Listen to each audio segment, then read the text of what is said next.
And నేను క్రాంతి గారితో మాట్లాడుతున్నప్పుడు I was ask that Pushpa 2 వరకే ఉంటుంది లేకపోతే 3, 4 ఉంటుందా అంటే 3 ఉండొచ్చు 4 కూడా ఉండొచ్చు అని అంటున్నారు.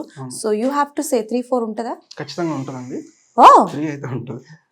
3, ఉంటుంది. 4 సార్ వాళ్ళు కూడా అనౌన్స్ చేశారు ఆల్రెడీ. సో రాజ్ కుమార్ గారి లైఫ్ లో పుష్ప ఎలాంటి రోల్ ప్లే చేస్తుంది? ఒక రకంగా మార్చేసిందని చెప్పొచ్చు అండి జీవితం.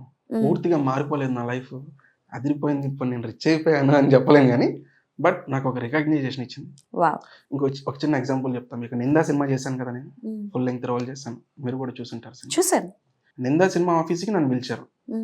నేను ఆఫీస్కి వెళ్తే మామూలుగా ప్యాడింగ్ ఆర్టిస్టుల పేరు రాస్తారు బోర్డు పైన, ఒక వైట్ బోర్డు తీసుకొని ఈ క్యారెక్టర్కి వీళ్ళు, దివాకర్ క్యారెక్టర్కి వీళ్ళు, ఇట్లా సమ్ నేమ్స్ రాస్తూ ఉంటారు. నేను వాళ్ళ ఆఫీస్కి వెళ్తే కానిస్టేబుల్ ఫ్రమ్ పుష్ప అని రాస్తారు. వావ్. నా పేరు తెలియదు వాళ్ళకి. ఓకే.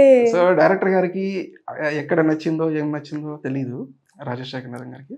అక్కడికి వెళ్ళి constable from Pushpa. Constable from Pushpa అంటే పుష్ప ఎంత ఇంపాక్ట్ చేసింది నా లైఫ్ లో అని చెప్పడానికి. సో ఓవరాల్ గా యాజ్ అ స్లాంగ్ రైటర్ గా మీకు పుష్పకి ఎంత పేమెంట్ వచ్చింది? At the same time as an artist గా పుష్పకి ఎంత పేమెంట్ వచ్చింది?